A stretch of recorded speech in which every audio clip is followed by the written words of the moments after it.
I froze when I saw my wife leaving the company party through the back door with another man, her face filled with happiness. The music continued, but inside me there was only silence.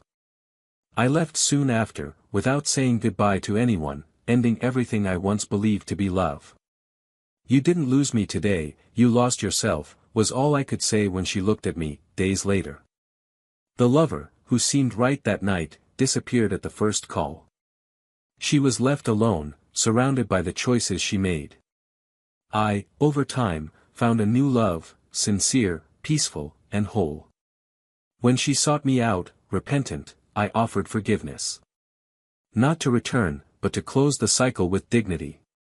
She continues with the absence of what she destroyed, with the presence of what I rebuilt. I was there. Amid glasses, dimmed lights, and ambient music I've never been able to listen to without feeling nauseous again. I remember the taste of the wine she offered me before disappearing, her smile as she chatted with her colleagues, as if nothing else existed beyond her own reflection in the eyes of those who admired her.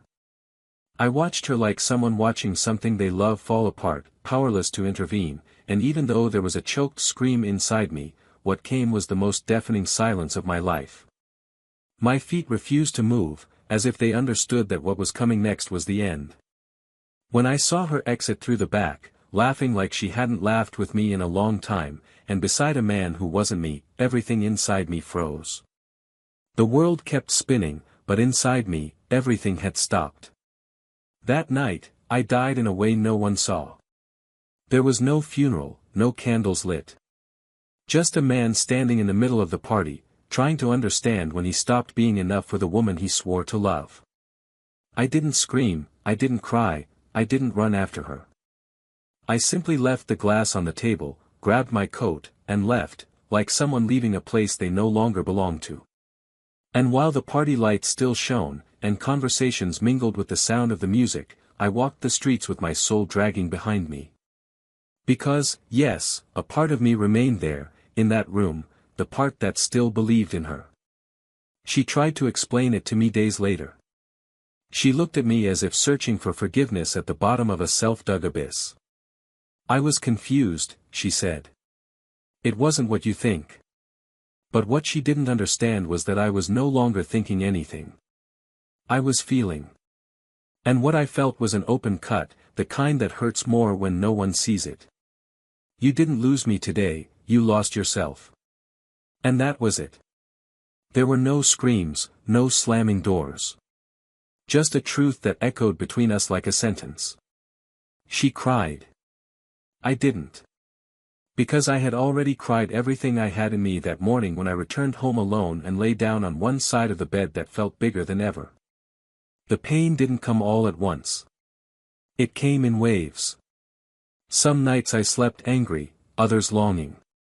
There were days when I remembered us laughing on the couch, arguing over trivial things, texting each other during work hours like love-struck teenagers. There were days when I felt ridiculous for having believed so much. But the worst part wasn't what she did. It was everything she destroyed in me without realizing it. My confidence. My calm. My sense of worth.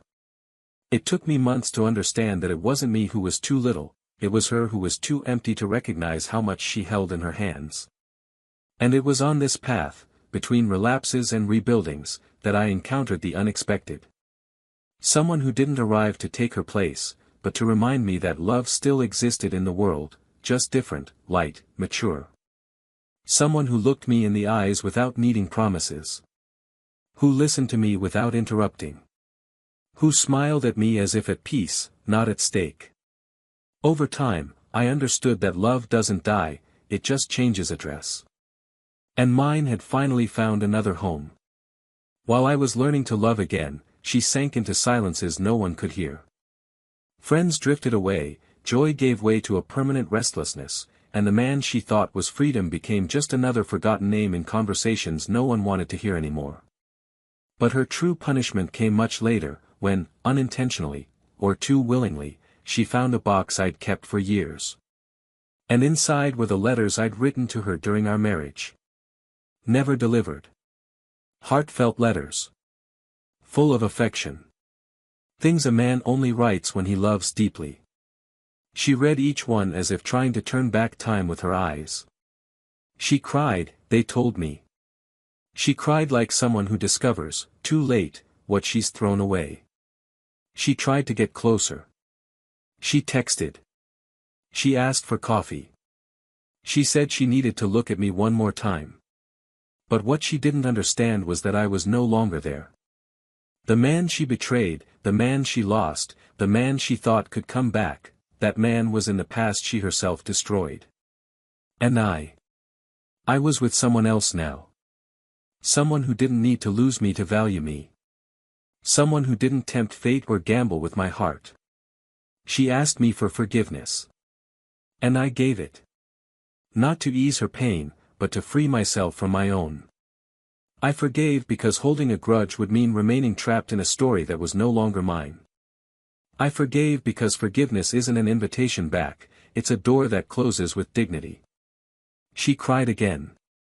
I held her hand for a second and said, I loved you. But this isn't yours anymore. And then I walked away. Without looking back. The story ends like so many others untold. A woman beset by bad choices. A man rebuilt by true love. And a past that will never return.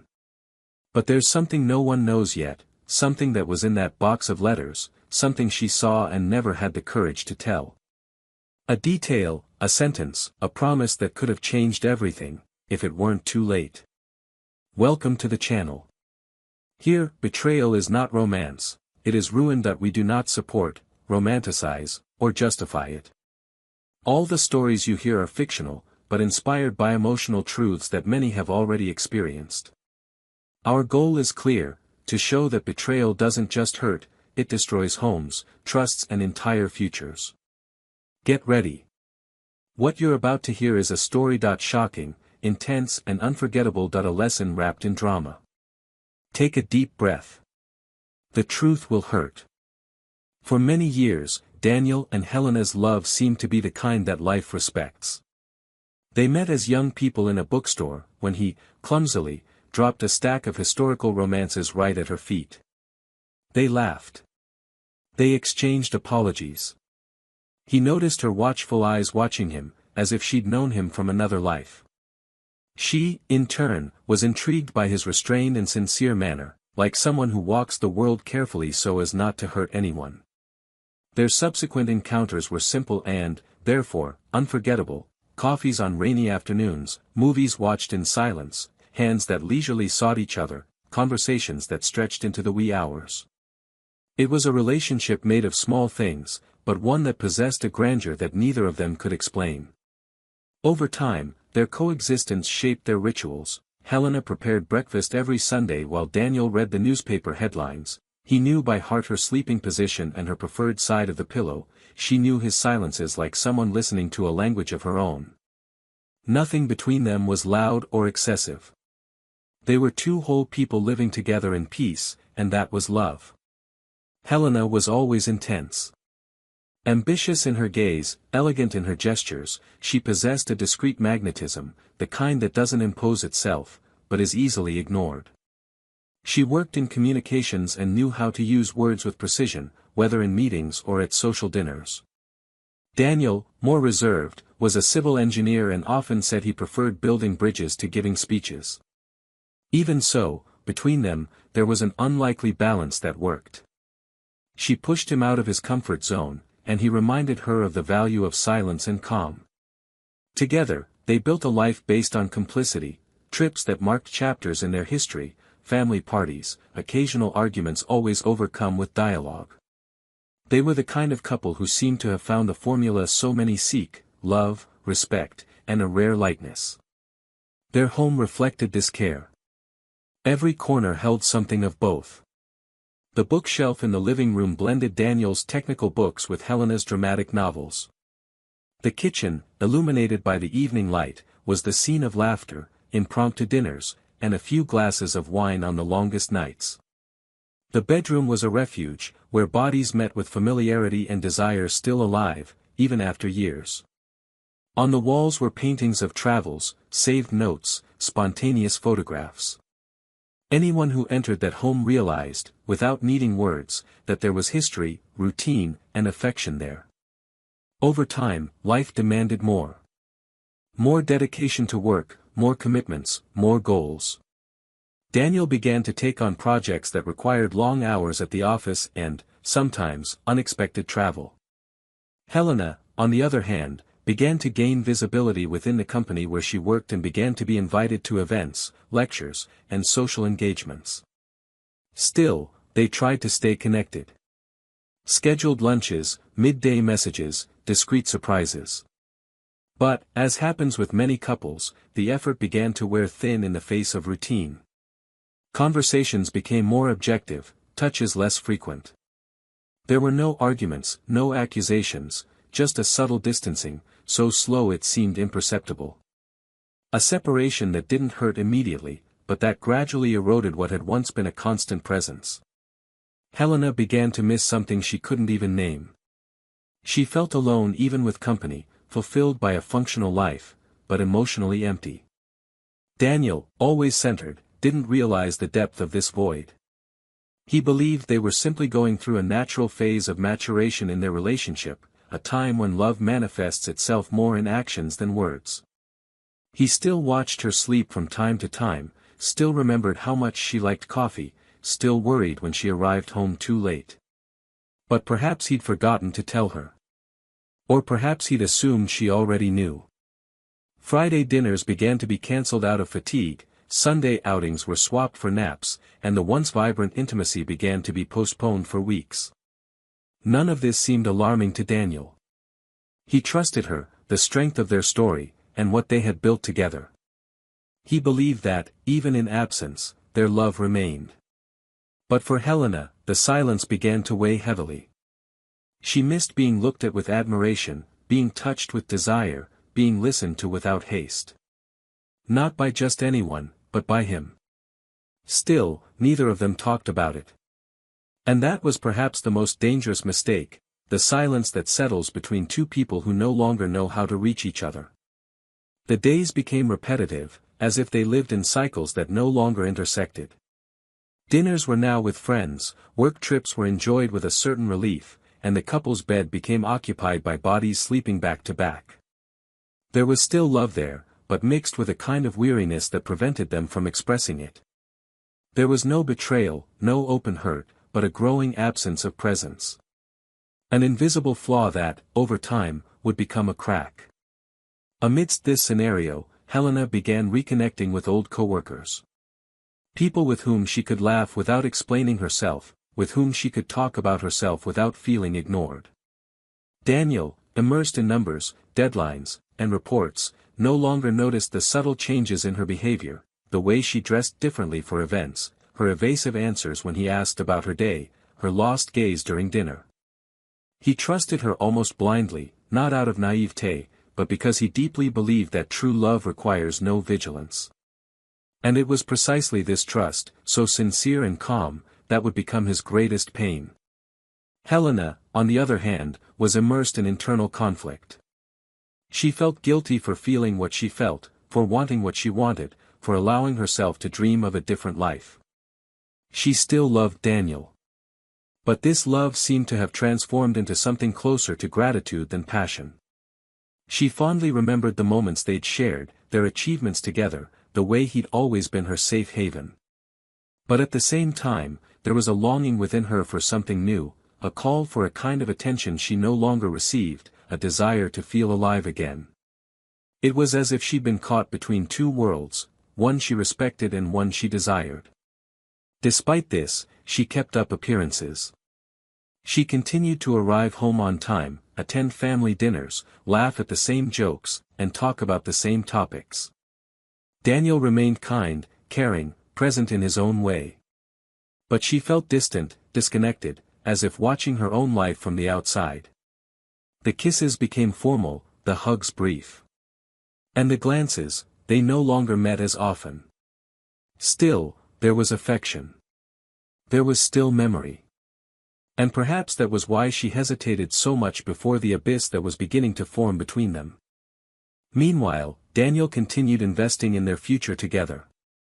Working hard, making plans for a possible move, considering a longer trip, perhaps a return to Europe, a place they had both loved visiting years ago. In his mind, everything was fine. The difficult phase was just that, a phase. Something that would be overcome with time, with dedication. He believed in it strongly. The kind of belief born of someone who never had the slightest doubt that they were with the right person. And perhaps that's why he didn't notice that the right person was starting to drift away. It was at this point in the story that everything began to reconfigure itself. The setting, the intentions, the silences, the gestures, all subtle, all implicit. There was still no explicit pain. There were no confrontations. But there was a premonition of something. A slight tremor before the earthquake. An emptiness that crept between the lines of everyday life. A silent imbalance between two hearts that no longer beat in unison. It was as if history were about to turn a decisive page. But for now, everything continued as always, at least to those who only saw the surface. The week of the company party arrived with a symbolic force no one could have imagined. For Daniel, it represented just another social engagement, the kind you go to out of politeness, stay out of courtesy, and leave as soon as possible. For Helena, however, it was different. There was a sparkle in her eyes he hadn't seen in a while, an almost youthful excitement as she talked about the details of the event, the decorations, the musical group she'd hired, the guest list. She changed her outfit 3 times that afternoon, which was unusual. She spent too much time in front of the mirror, choosing between 2 pairs of earrings, as if each carried a decisive weight. Daniel observed her with a slight, silent curiosity, without arousing suspicion, without comment. He admired her beauty with the same naturalness with which he loved her, silently, with a light heart. To him, she was beautiful. But he didn't say so. And perhaps this was just another small silence among the many that had accumulated over the past few months. The arrival at the event was shrouded in formality. Greetings, camera flashes, glasses of sparkling wine passed between people. Helena soon loosened up. She moved with natural ease among the guests, distributing smiles, affectionate greetings, and side conversations. Daniel followed her with his eyes, without jealousy, just with the care of someone who knows the other person's gestures. He noticed how much more alive she seemed there than at home. And although it subtly bothered him, he preferred to interpret it as a passing moment. After all, everyone has better days than others. And if she was happy that night, good.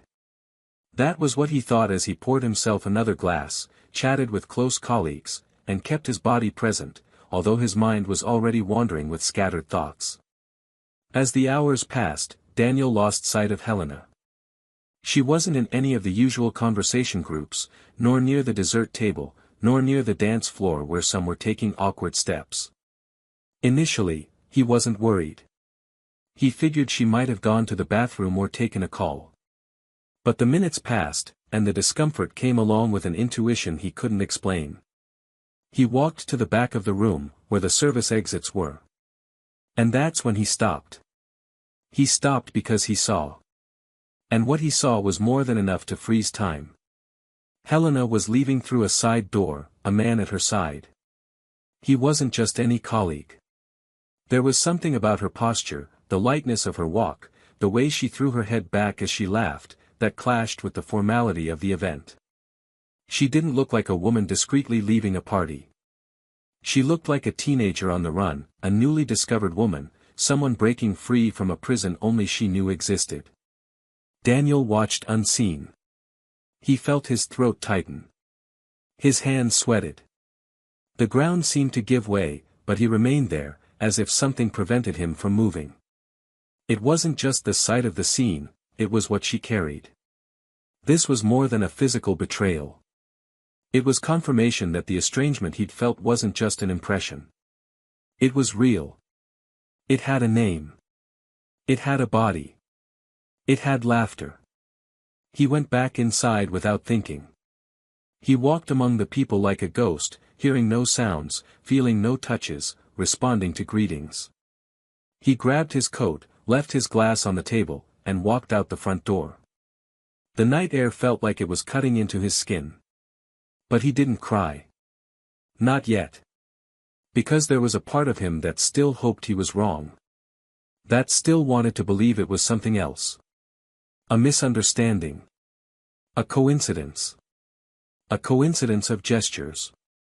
He walked the streets with heavy steps, his heart too slow to be alive.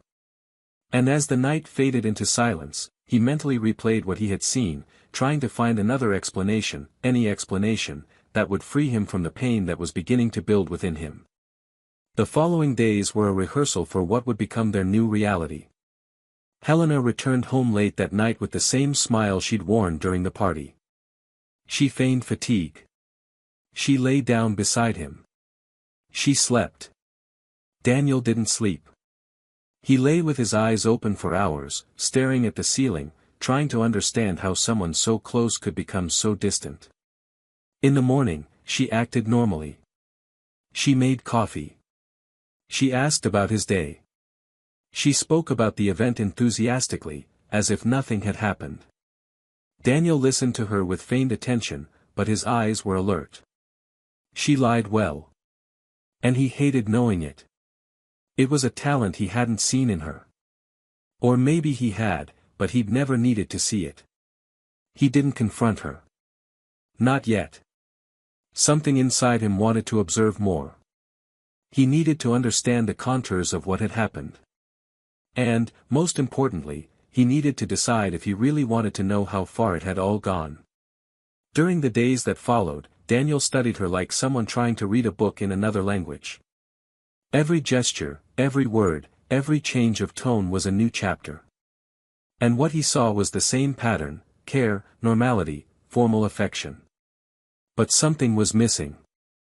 Soul was missing. Helena seemed to be acting out a routine that had once been real. Her touch was too light, her words too sweet, her kiss too quick. It was as if she were trying to compensate for something. As if she carried within herself a secret so deep it could only be disguised with excessive affection. But Daniel wasn't stupid. And the pain he felt began to transform into clarity. He began to remember other nights when she hadn't arrived. Other coldly responded messages. Declined calls. Repeated apologies. He began to piece together the puzzle of distrust, fitting together pieces that had previously seemed loose, but now made all too much sense. Helena had someone. And he knew it with a certainty that hurt more than any physical proof. But still, he didn't accuse her. He waited. Then the weekend arrived. An informal invitation from the company for a more relaxed gathering among colleagues and family. Daniel, reluctantly, decided to go. He needed to see. He needed to be sure. They arrived together, as always. She smiled at everyone, he maintained a serene expression. But inside, every step she took, every glance they exchanged, was followed by Daniel's watchful eyes. And it was during a group chat that he realized. The man was there. The same one from the other night. And Helena's eyes searched his for a second longer than was acceptable. Daniel saw the glow, saw the subtle tremor in her hands, saw the change in her posture. And it was there, in that exact second, that everything was confirmed. The conversation ended, the group dispersed, and Daniel walked away. He walked toward the porch, feeling the wind blow on his face as if in a failed attempt to calm what was boiling inside. Helena followed him minutes later. She asked if he was okay, if he wanted to leave. He smiled. He said everything was fine. But inside, nothing was right anymore. And that night, for the first time, they slept in separate beds. A different silence settled between them. Not the comfortable silence of before, but an abysmal silence. Of people who could no longer be reached. The following Monday, Daniel came home early from work. He decided to open the box where they kept old documents. And there, among forgotten papers, he found something he hadn't expected. A letter. Hidden among envelopes. It was a letter he'd written years ago, never delivered. One of the many he'd written in moments of pure love, but which, through shyness or carelessness, had never been delivered. It was a long, sincere letter, with words that today seemed to be from another man. Helena didn't know about it. Or at least he thought she didn't. He put the letter back, unread. And something inside him told him the worst was yet to come. Betrayal was no longer a possibility. It was a certainty. It was a wound. It was reality. But what Daniel didn't yet know was that the story didn't end there. Because there was one detail. A secret. A point yet to be revealed. And one that would change everything. That Saturday morning, Daniel woke before the sun, as he had for weeks. His body woke early, but his mind had already been awake for hours. He rose silently, crossed the hallway with heavy steps, and stopped in front of the bookshelf where, days before, he had found the letter. This time, he opened a different drawer. There they all were. More than a dozen letters he had written to Helena over the years, forgotten birthdays, difficult days, spontaneous declarations, attempts at reconnection. Letters he never delivered, but which he kept as records of a love that, he now knew, she never valued as she should have. But that morning, one was missing. The one I had found earlier. It was gone. He rummaged through the drawer, looked in the back of the box, on the side of the bookshelf, beneath the papers. Nothing. He felt a chill run down his spine. Someone had moved them. Helen had read them. He closed the drawer firmly. The dry sound of the wood fitting echoed through the still sleeping house. He took a deep breath, as if preparing for a swim.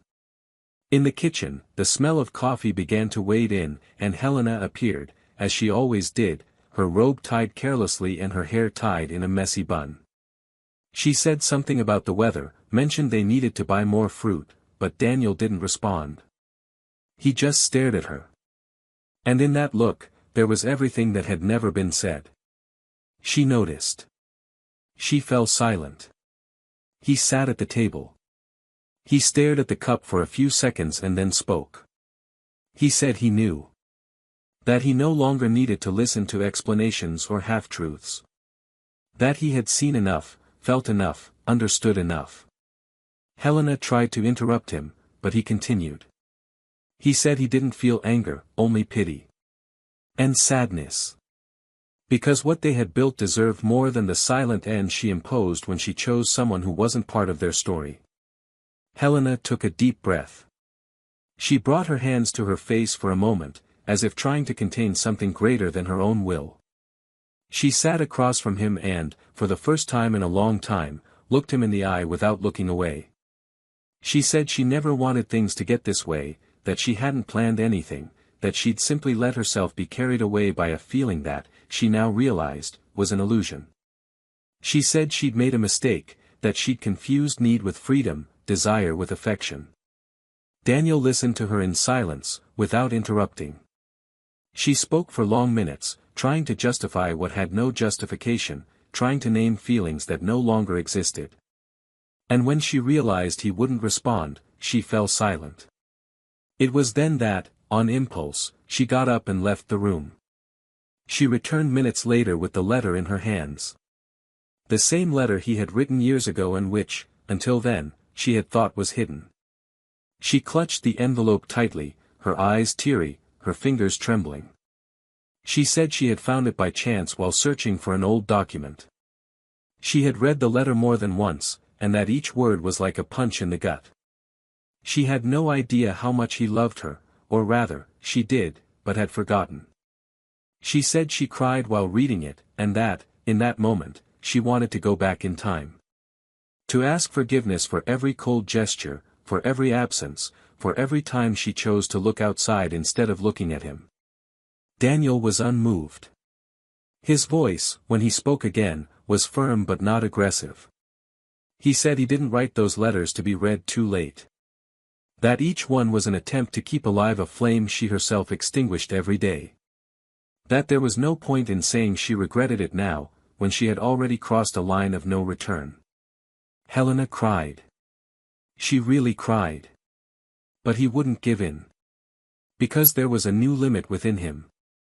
A limit of self-respect she never imagined existed. But then she revealed it. She said there was more. Something he didn't know. Something she'd hesitated to tell him for weeks, but now, faced with his silence, she needed to say.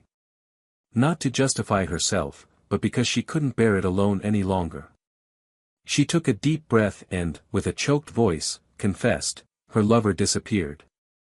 A few days after the last time they saw each other, he simply vanished. He cut off contact, blocked messages, changed departments within the company. But what devastated her wasn't the abandonment, it was what she discovered later. Suspicious, she investigated. She searched social media, talked to colleagues, and eventually found the man's wife. A simple, discreet woman, but with hard eyes, who knew everything. She knew from the beginning. And she let it happen. On purpose. The lover's wife said she saw Helena with him for the first time during a previous event. That she noticed the tension between them, the exchange of glances, the lopsided smiles. And that, instead of intervening, she decided to observe. Because, according to her, it was only a matter of time before everything revealed itself. And what's more, she said Helena wasn't the first. Nor the second. That her husband repeated the same pattern with other women, choosing precisely those who seemed emotionally fragile but socially respected. He said Helena fell into the trap out of vanity. And that now she would have to deal with the image she had created of herself. Before leaving, the lover's wife handed him an envelope. Inside were printed conversations between the two. Printouts. Photos. Records. Everything. Evidence. Details. Ironies. Including an exchange of messages in which the lover commented, laughing, that Helena seemed to have fallen too easily. Hearing this, Daniel clenched his fists. Not out of jealousy. Nor anger. But because he realized that everything he believed to be carelessness or emotional weakness had actually been a conscious choice. And a ridiculous one. Because she hadn't betrayed him out of love. She betrayed him out of vanity. Out of impulse. Out of boredom. And that hurt more than anything she'd seen that night. The physical betrayal now seemed smaller compared to the emotional betrayal, the contempt for what they'd shared. He got up from his chair. He walked to the bedroom. He picked up a small box where he kept some mementos, their first photo together, a movie ticket, a travel note. He put the letter back inside and calmly closed the lid.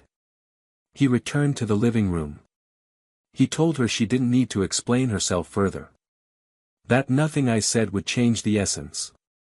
And that, at that moment, the love he felt for her was no longer enough to keep him there. Helena tried to get closer. She touched his arm. She asked him to look at her. She told him that what she felt now was real. That the other man's abandonment had made her realize what truly mattered. Daniel then looked at her. But his gaze was no longer one of pain. It was one of clarity. He said he forgave. But not as an invitation back. He forgave because he was freeing himself. Because carrying the weight of that story was no longer his mission. Because it was no longer about her. It was about him. About the man he was becoming. She cried. She begged. She said she was sorry, that she would do everything differently. But he didn't answer. He grabbed his car keys, left the house, and left behind not just a woman, but a story. Because there, in that silent room, the cycle had ended. And, although he didn't know it yet, a new beginning was already waiting for him on the other side of the road. Daniel didn't go home that night. He drove aimlessly, without music, without rushing. He just let the silence of the car fill the space between him and everything he'd left behind. When he finally stopped, he was facing the sea. He couldn't explain how he'd gotten there, he just felt that this was where he belonged. He sat on the sand, kicked aside his shoes, and watched the waves come and go as if carrying fragments of thoughts he could no longer organize. There was no anger. There was no more pain. Just a kind of lucid emptiness, like someone who finishes a book and understands that no extra page can change the ending. He picked up his phone, stared at the lit screen for a few seconds, and then turned it off. He wanted distance from everything. He needed to understand who he was now, without her, without the us, without the daily rituals that had been his routine for so long. Meanwhile, Helena remained seated on the living room floor, amid scattered papers, dried tears, and the box he'd left open before leaving. He read the oldest letter again, the first one he found, and then one by one, like someone revisiting a past that now seemed too distant to touch. Each word Daniel wrote sounded like a scream she could only hear now, when everything was already falling apart. The memories of the days he'd waited for her awake, the notes left on her pillow, the hot coffees made in silence on cold days, all of it came back with the crushing weight of guilt. And what had once been a relationship erased by routine now came back to her with painful clarity. For the first time, she felt that no forgiveness could restore what she'd lost. And what hurt most was knowing he hadn't lost it by accident, but by choice. Daniel spent the next few days staying at a simple beachfront inn, without contact with anyone. He enjoyed the anonymity, the lack of obligations, the freedom of not having to explain himself. He walked every morning, jotted down stray thoughts in an old notebook, read excerpts from forgotten books, and little by little, something inside him began to reorganize. It wasn't happiness, but it wasn't suffering either. It was a kind of warm peace, like someone who accepts that certain things will never return and yet still finds beauty in what remains. One day, while drinking coffee on the inn's veranda, a woman asked permission to sit at the next table. He had a gentle smile and a calm gaze, and he leisurely struck up a conversation. He talked about the smell of the sea, the books stacked on the reception counter, and the simplicity of life. It was a light conversation, unintentional, but charged with presence. Daniel responded naturally and was surprised to realize she was truly listening, not just pretending to be there. When she got up and said goodbye, he didn't ask her name. But he remembered the way she smiled before turning her back and disappearing around the corner of the hallway. In the days that followed, they met again by chance. Small coincidences, but they always came with a strange sense of synchronicity. Her name was Laura. Her story was completely different from his, but there was something in her way of being that demanded nothing, didn't pressure, didn't invade. She just was. Daniel began to talk more, to laugh at things that previously wouldn't have drawn a breath from him, to talk about his mistakes and even about Helena, with surprising honesty. Laura didn't judge him, didn't advise him, she just listened. And there was a tenderness so rare in this that he began to understand that reconstruction wouldn't come from someone who completed him, but from someone who looked at him without wanting to fix him. Meanwhile, Helena sank into a silence no one around her could decipher. She tried to return to her routine, but everything seemed shallow. Her friends didn't know what to say, her family pretended not to notice Daniel's absence, and work no longer sparked her with the same enthusiasm. The messages she sent him remained unanswered. And each silence was a confirmation of what she already knew, time would not return. He began to frequent places they once frequented together, as if physical space could bring back an emotionally dead feeling. But nothing filled her. Because now, what hurt wasn't just his absence, but her own. She had lost herself, and in trying to find something outside of the relationship, she ended up destroying the only thing that was truly hers, her own story. One day, on impulse, she got in her car and drove to the sea. She felt he was there. She didn't know how, she just felt it. She stopped at inns, discreetly asking around, until a receptionist recognized the description. She said he was still staying there, but had gone for a walk. Helena sat on the wooden bench near the beach and waited. She didn't know what she would say, she had no rehearsed speeches, she just wanted to see him. She wanted to ask him to take one last look. When he appeared, walking toward the sea with slow steps and staring lost in the horizon, she felt her heart race. But she hesitated. And just watched. Minutes later, Laura appeared, walking toward him. She carried 2 bottles of water and a book in her hands. She handed them to him, smiled, and they sat side by side on the sand, silent, like two sharing something that doesn't need to be said. Helena watched from afar, and didn't need a word to understand. That man was no longer hers. She stood up, her eyes brimming with tears, got back in the car, and drove aimlessly. She cried uncontrollably for the first time. Not out of anger, nor wounded pride, but because she finally understood what she had done. And what she had lost. Later, Daniel received a message from her. Brief, sincere. I saw you today. The way they looked at you was beautiful. I just wanted to say that I understand everything now. And that even with all the pain, I wish you peace. He read the message and fell silent. He didn't respond. But he felt something settle inside him. It wasn't hurt. It was closure. He knew that from that moment on, their story would exist only as a memory. Not as a possibility. That same night, Daniel walked with Laura to a simple beachside restaurant. They sat at a table, ordered something light, and talked for hours. She asked him what he would write in a new letter, if he ever wrote again.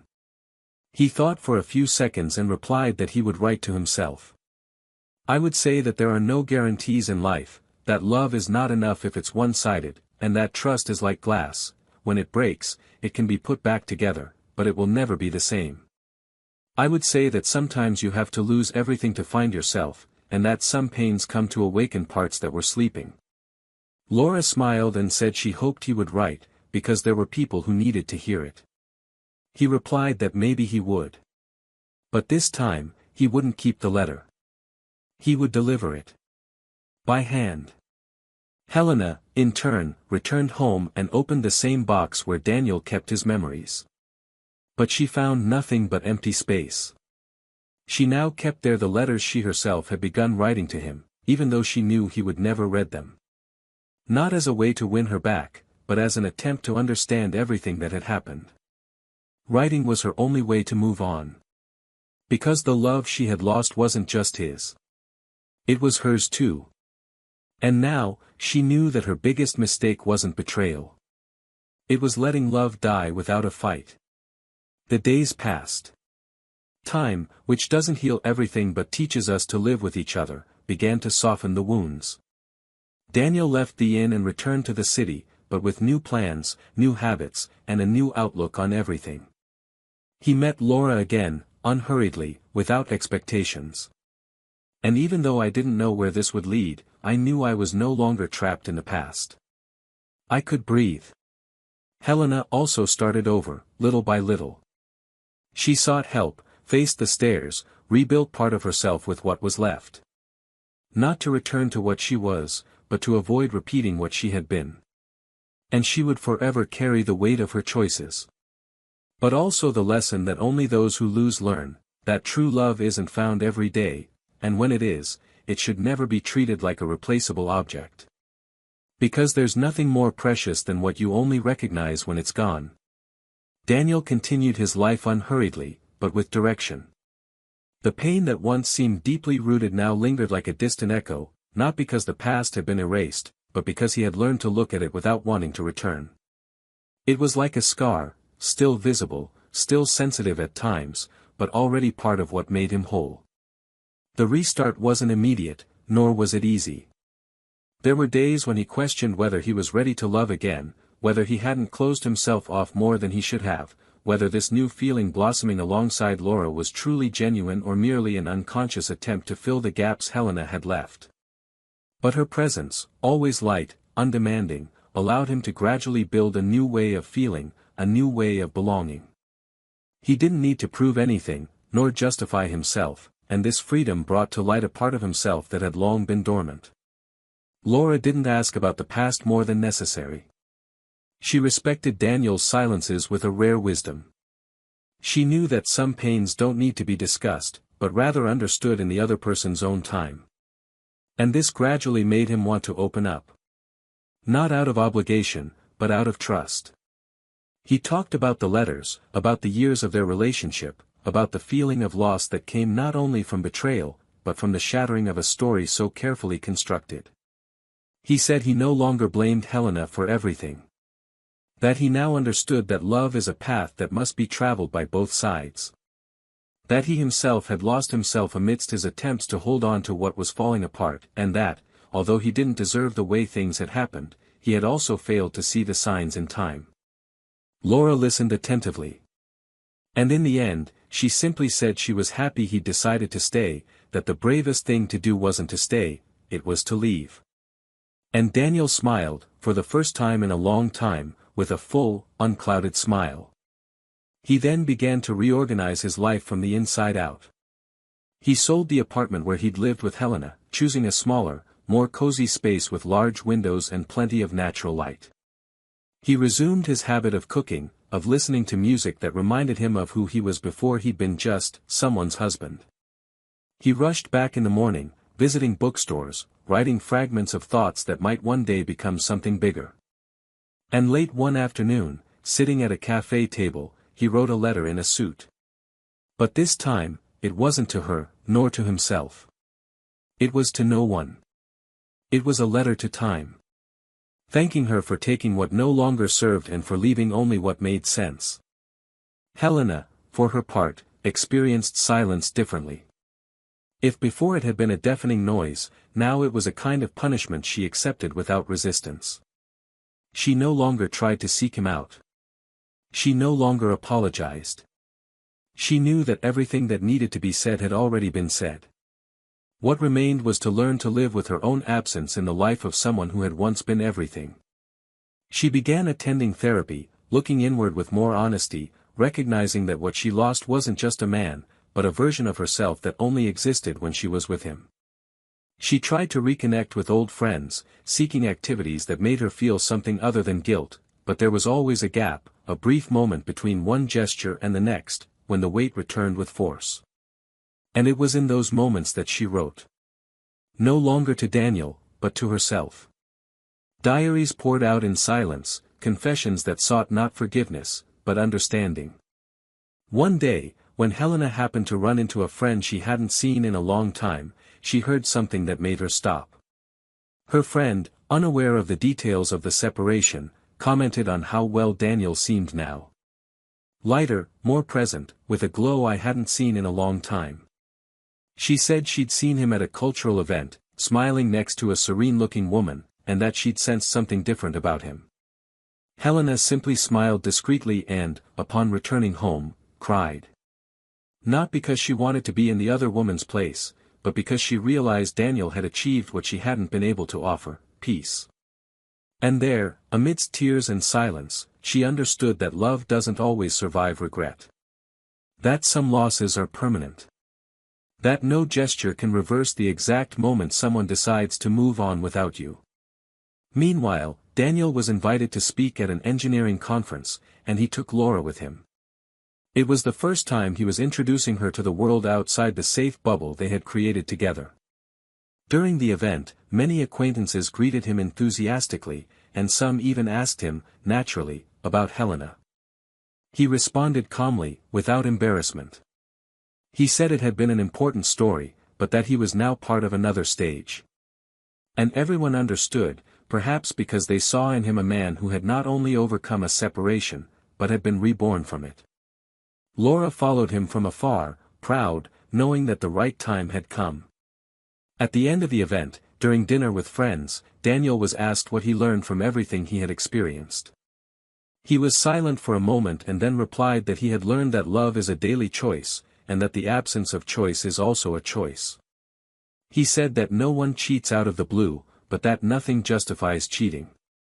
That true love doesn't require perfection, but it does require presence. And that, above all, he learned that respecting yourself is the only way to one day truly respect another person. The words lingered, and everyone around understood that this wasn't a bitter lesson, but rather a cycle that had ended with dignity. Back in their new home, Daniel and Laura lived simple days. No movie romance, no exaggerated promises. Just two adults who chose to be there for each other, unhurried, unfearful, and untroubled. He still wrote, she still listened. And between one day and the next, between a laugh and a silent exchange of glances, life took on a new shape, a new truth. Helena continued alone, but not unhappy. She discovered that pain, when embraced, transforms. She began helping other women in the process of starting over, started an emotional support group, and used her own story as an example of what not to do, but also as proof that it is possible to rise again. She knew she would never erase what happened, but she also knew she could choose what to do with it. In the last letter she wrote, which she never sent, Helena said she understood that true forgiveness isn't the kind that rebuilds bridges, but the kind that allows each person to move on peacefully along different paths. She said she wished him all the happiness in the world, even if it wasn't by her side. And in that moment, as she closed the notebook and put it away in the drawer, she felt for the first time that something inside her was being released, too. Daniel, on the other side of town, was writing a new text for a project he was beginning to conceptualize. It wasn't about engineering. It was about life. About loss, new beginnings, choices. About what love demands and what it doesn't forgive. And as he wrote, he remembered it all, not with pain, but with respect. Because even stories that end badly leave lessons that help us write new beginnings. And maybe, just maybe, that was the most beautiful part of it all. In that early autumn, the sky took on a duller tone, the streets seemed to move at a different pace, and Daniel, for the first time in a long time, felt he no longer needed to rush anywhere. After months of trying to reorganize his own story, far from everything familiar, he decided it was time to face some scenarios he had avoided again. He returned to the old city to resolve legal matters regarding the inheritance with Helena. The lawyers had almost completed the paperwork, but there were still documents to be signed and a final face-to-face meeting between the two. And despite being emotionally distant, something inside him weighed heavily on that idea. Not out of doubt. But because he knew that this reunion, however brief, carried a symbolic value difficult to ignore, it would be the final point of everything they had experienced, now formalized on paper. A sealed end, with no return, but necessary. The law office was cold and silent. The assistant asked her to wait in the next room. As she absently leafed through an old magazine, she heard the door open. Helena entered silently. She wore a sober dress, her hair shorter than he remembered, and there was a serenity on her face that no longer carried pretense. She sat across the table, and for a few seconds, they avoided each other's eyes. Daniel was the first to break the silence, saying only that he wanted to resolve everything calmly. Helena nodded in agreement. The lawyer explained the final terms, asked a few questions, and answered technical queries. Everything was professional and restrained. But when the meeting ended, before they stood up, Helena spoke. Not hurriedly, not with exaggerated emotion, simply with firmness and honesty. She said she knew no apology would be enough to erase what she had caused. But she needed to say, for the last time, that she was deeply sorry not only for what she had done, but for the way she had devalued everything he was. That, over time, she had understood that the truest love wasn't the one that exploded in grand gestures, but the one that endured in the small details. She said that, in the last few months, she'd thought a lot about what it would have been like if she'd listened more, if she'd stopped looking so outward and paid more attention to his silence, which she now understood as unspoken pain. Daniel listened to everything with his eyes fixed on hers, but without holding any resentment. When she finished, he responded quietly but firmly, saying that forgiving didn't mean forgetting, and that he chose not to harbor hatred because resentment binds, but that it didn't undo what was destroyed. He said that, even though she now understood what she lost, he had already stopped recognizing himself in that story. That moving forward wasn't about erasing the past, but about respecting what you became after it. And that, sincerely, he hoped she, too, would find a way to be whole for herself, not for someone else. Helena simply nodded, her tears unshed. They clasped hands, and that was the last time they looked into each other's eyes. After leaving the office, Daniel walked aimlessly through the city streets. The storefronts looked exactly the same, the cafes still smelled the same, but nothing was the same. He passed the building where they had lived together and felt no urge to go in. Nor sadness. It was just a building now, not a home. He remembered the first time Helena had decorated that space with plants in the windows, and he also remembered the last time he had seen those plants, wilted and forgotten. Their story didn't die all at once, he knew that. It died in layers, like leaves falling from a tree at the end of its cycle. And perhaps their mistake was pretending the trunk was still strong even when the roots were no longer nourished by anything. That same night, back at his new apartment, Daniel prepared dinner while listening to a playlist Laura had created for him. Calm songs with clever lyrics and soft melodies. There was a strange feeling in the air, a mix of closure and new beginnings, of relief and reflection. When Laura arrived, the mood was different. She noticed. She asked if he was okay, and he replied yes, but that he had met Helena again that day. Laura didn't react with insecurity. She sat at the table, held his hand, and simply asked, "Did you manage to say what you needed to?" Daniel took a deep breath and said yes, but that the most important thing was what he didn't say, that now he knew he no longer needed answers. That peace came when one let go of the expectation of a perfect outcome. She smiled. And that night, he felt he had crossed, once and for all, the bridge between who he was and who he wanted to be. The following days brought a different calm. Daniel became more involved in social projects, revisited the idea of publishing his chronicles, and participated in events about relationships and self-discovery. He discovered that his story, painful as it was, could help others heal as well. He began to be invited to discussion groups, radio shows, and podcasts. And in each of his speeches, there was always the same starting point: the importance of not romanticizing emotional abandonment, the need for active presence in a relationship, and how much a wrong choice can ruin not only the other person, but also oneself. Meanwhile, Helena was silently rebuilding her life. There was no new relationship, and perhaps there wouldn't be for a while. First, she needed to rebuild herself as a woman, as a human being, as someone capable of loving maturely and responsibly. She dedicated herself to the support group she founded, listening to stories similar to hers, and each one hurt in its own way.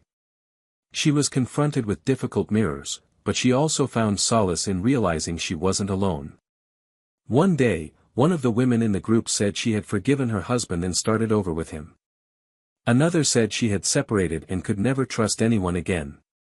Each story was unique, and Helena learned to listen, to respect the times, and to observe herself in the process. She no longer cried like before. The pain became something else, a memory that she now used as a guide, not an anchor. Laura and Daniel traveled together for the first time 3 months later. They chose a simple destination, a village with cobblestone streets and small inns, far from the noise, close to nature. During the trip, she gave him a hardcover notebook. In it, he wrote on the first page, "For the stories yet to come." Daniel smiled sincerely. There, among tall trees, empty roads, and conversations under the starry sky, he understood that love could, indeed, be rediscovered. Not the same. Not better or worse. Just different, whole in its own way. And that the most valuable love is not the one that blinds us, but the one that allows us to see clearly even our own flaws. On the way back from his trip, Daniel passed by the old bookstore where he'd met Helena. The place was still there, now with a new coat of paint, different staff, and new stories being written every day. He didn't go in. But he stopped for a few seconds and looked in the window. He saw a couple arguing over which book to take. They laughed. They argued. And they left arm in arm. He smiled to himself. Life was made of this: encounters, misunderstandings, rebirths.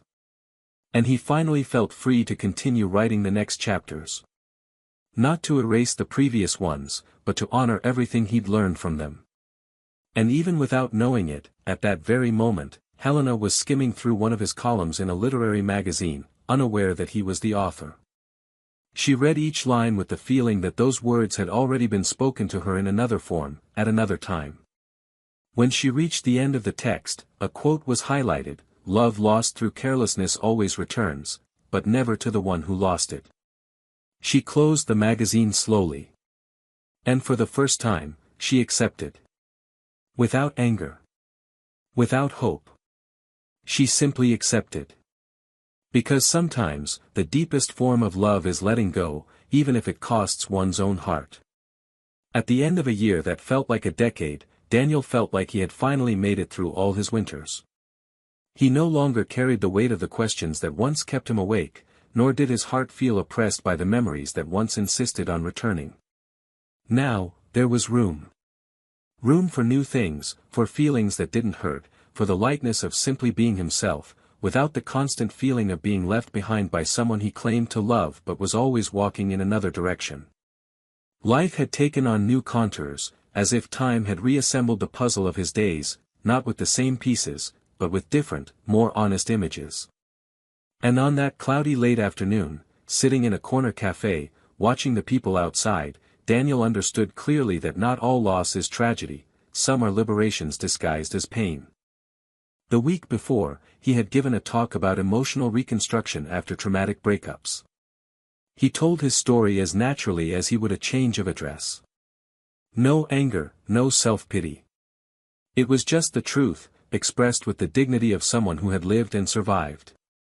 At the end, a woman in the audience approached silently, touched his arm, and said, with teary eyes, that hearing those words had prevented her divorce. She and her husband were estranged, and, according to her, it was due to mutual neglect.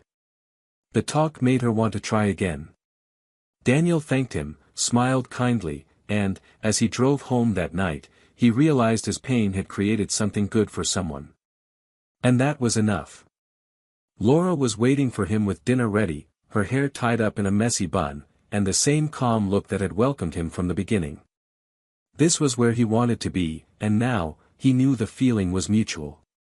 Helena, on the other hand, lived her days in a discreet, almost invisible routine. She spent her mornings in the writing studio, helping other women transform their pain into words. In the afternoons, she worked on a therapeutic listening project for people who had betrayed someone and were seeking inner reconstruction. It was as if she were trying to rebalance the weight of what she had caused by helping others avoid repeating the same path. She no longer sought justification, no longer defended herself from judgment. She knew that many saw her as the villain of her own story. But she didn't see herself that way. She saw herself as someone who failed but decided not to remain fallen. She still loved Daniel, yes, but not with the same attachment as before. Love now came with acceptance, the realization that some decisions are final, and that learning to live with absence is also a sign of maturity. Occasional encounters with faces from the past still caused her some discomfort, but she faced each one with serenity. She no longer needed to justify herself to anyone, only to herself.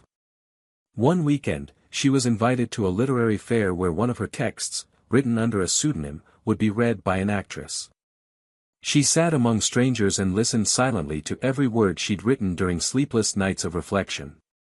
When she finished, the audience gave her a standing ovation.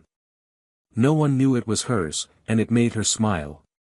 It was a new kind of recognition. Anonymous, but genuine. For the first time, she felt proud of something born of pain but transformed into art. As she left the venue, she ran into a former coworker who mentioned seeing Daniel at an event a few days earlier. He said he was fine, that he seemed fulfilled. She simply nodded. She didn't ask any questions. She didn't seek details. She simply kept walking, with firm steps, as if she understood that there were places that were no longer hers. Meanwhile, Daniel and Laura were planning a small move. Nothing grand.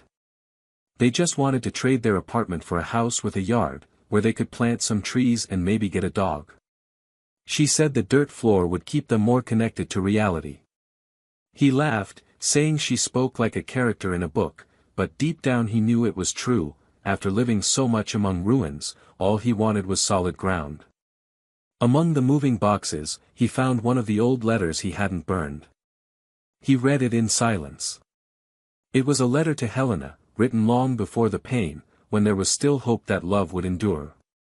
When he finished, he tore the page into 4 pieces and threw it away. Not out of contempt, but because there was no point in keeping it. The story needed to stay in the past so that the present could truly have space. In the new house, the first late afternoon arrived with a light rain and the smell of wet earth. Laura appeared with 2 glasses of wine and suggested they put on some old music. Daniel looked around, saw the bare walls, the stacked furniture, the books still in their boxes. And yet, he felt at home. He took her hand and they danced right there, in the empty living room, amidst quiet laughter and unspoken promises. It was a different kind of love. It needed no vows, no perfect settings. It was love because it was simple, because it was true. And he knew that now, he no longer needed to prove himself worthy of anything. Just be. A few months later, Daniel published his first book, a collection of chronicles about new beginnings, growing up, and difficult choices. Helena read it in silence, one morning, by the dim light of the lamp, her heart torn between admiration and regret. On one page, he wrote, "Love that leaves through carelessness returns as a lesson. And lessons, when learned, set us free."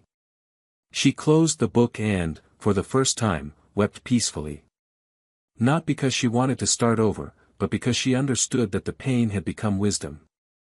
And that, perhaps, was enough. And so, each went their own way. Daniel found the peace he sought in another embrace. Helena found her own redemption within herself. And time, ever wise, took care of putting everything in its place. Because some stories don't need reconciliation to have a beautiful ending. Sometimes, what redeems is precisely separation. The ending that hurts, but teaches. The absence that liberates. The love that doesn't resist, but transforms. And now that you've made it this far, tell me in the comments what you thought of this story. What touched you most? What would you do in each character's shoes? I want to hear your thoughts. And if you're not yet subscribed to the channel, subscribe now and turn on notifications so you don't miss any stories like this, real, intense, and thought-provoking stories. The truth is that betrayal doesn't just destroy relationships. It destroys trust, identity, dreams, memories. It tears apart families, erodes friendships, and silences affection. And often, when someone finally understands the damage they've caused, it's already too late. Therefore, never underestimate the value of true love. Never treat with care what was built with care. Because love, when it leaves, takes pieces that we can't always repair.